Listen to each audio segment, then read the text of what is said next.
नमस्कार विद्यार्थी मित्रांनो, स्वागत आहे तुम्हा सर्वांचे आपल्या टार्गेट अकॅडमी या यूट्यूब चॅनलवरती। तर विद्यार्थी मित्रांनो, आज आपण पाहणार आहोत आदिवासी विकास विभाग भरतीचे म्हणजे चौकीदार गट ड चे जे पेपर चालू आहेत, त्यामध्ये 31 जुलै रोजी झालेला पेपर, तर त्यामध्ये कशाप्रकारे क्वेश्चन आलेले होते, ते आपण या ठिकाणी पाहणार आहोत। विद्यार्थी मित्रांनो, हे जे प्रश्न आहेत ते पुढच्या शिफ्टसाठी अत्यंत महत्त्वाचे असणार आहेत। त्यामुळे हे प्रश्न तुम्ही एका वहीवरती किंवा नोट्सवरती लिहून घ्या आणि जाताना या क्वेश्चनकडे नक्की पाहून जा। कारण या टॉपिकवरती पुन्हा प्रश्न विचारण्यात आला तर तुमचा एकही प्रश्न चुकता कामा नये।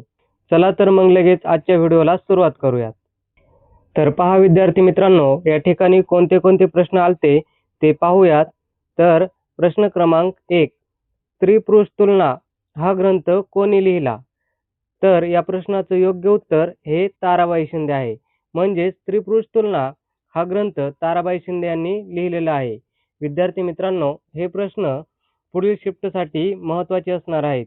तर पुढील प्रश्न पाहूयात। प्रश्न क्रमांक 2, कोसला कादंबरी कोणाची आहे? तर या प्रश्नाचं योग्य उत्तर हे भालचंद्र नेमाडे आहे। म्हणजेच कोसला ही कादंबरी भालचंद्र नेमाडे यांची आहे। पुढील प्रश्न आहे प्रश्न क्रमांक 3, हृदय प्रत्यारोपण पहिल्यांदा कोणत्या वर्षी करण्यात आले? तर या प्रश्नाचं योग्य उत्तर हे 1967 आहे। म्हणजेच 1967 साली हृदय प्रत्यारोपण हे करण्यात आलेले होते। पुढील प्रश्न आहे प्रश्न क्रमांक 4, मयूर सिंहासन कोणी बनवले? तर याचं योग्य उत्तर हे शहाजहान आहे। म्हणजेच शहाजहान यांनी मयूर सिंहासन हे बनवलेले होते। तर पुढील प्रश्न पाहूयात। तर पुढील प्रश्न आहे प्रश्न क्रमांक 5, महिला IPL मध्ये ऑरेंज कप कोणाला मिळाली? तर या प्रश्नाचं योग्य उत्तर हे ॲलिस पेरी आहे। म्हणजेच महिला IPL मध्ये ऑरेंज कप ही ॲलिस पेरी यांना मिळालेली आहे। पुढे आहे प्रश्न क्रमांक 6, देवनागरी लिपीसाठी कोणते विधान बरोबर आहे?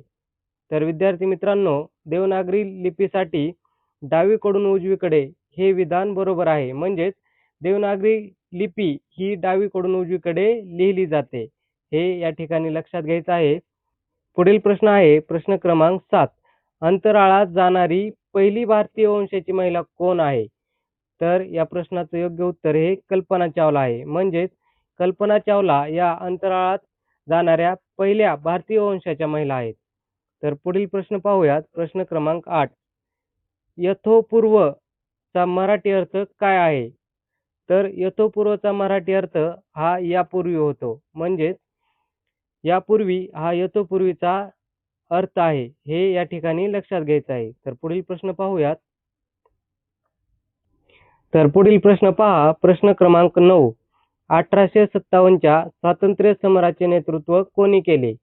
तर पहा 1857च्या स्वातंत्र्य समराचे नेतृत्व हे नानासाहेब पेशवे यांनी केलेले आहे।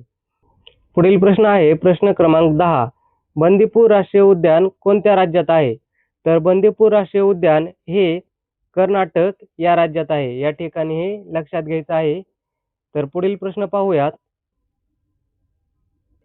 तर पुढील प्रश्न आहे प्रश्न क्रमांक 11, न्यूट्रॉनचा शोध कोणी लावला? तर या ठिकाणी लक्षात घ्या, न्यूट्रॉनचा शोध हा जेम्स चॅडविक यांनी लावलेला आहे। कोणी लावलेला आहे? जेम्स चॅडविक यांनी न्यूट्रॉनचा शोध लावलेला आहे। पुढील प्रश्न आहे प्रश्न क्रमांक 12, अमर या शब्दाचा विरुद्धार्थी शब्द कोणता आहे? तर पहा मृत्यू। म्हणजेच अमर या शब्दाचा विरुद्धार्थी शब्द मृत्यू हा आहे। पुढील प्रश्न आहे प्रश्न क्रमांक 13, RTE म्हणजेच राईट टू एज्युकेशन ॲक्ट कायदा कोणत्या वर्षी आला? तर पहा राईट टू एज्युकेशन हा ॲक्ट किंवा कायदा 2009 साली आलेला आहे, हे लक्षात ठेवायचं आहे। कधी आलेला आहे RTE ॲक्ट? तर 2009 साली आलेला आहे। तर विद्यार्थी मित्रांनो, हे झाले आजच्या पेपरमध्ये आलेले महत्त्वाचे प्रश्न। तर विद्यार्थी मित्रांनो, व्हिडिओ कसा वाटला नक्कीच कमेंट करून कळवा आणि व्हिडिओ आवडला असेल तर व्हिडिओला लाईक करा आणि चॅनलवरती पहिल्यांदाच आला असाल तर चॅनलला सबस्क्राईब करून घ्या अशाच महत्त्वपूर्ण एज्युकेशन माहितीसाठी। धन्यवाद।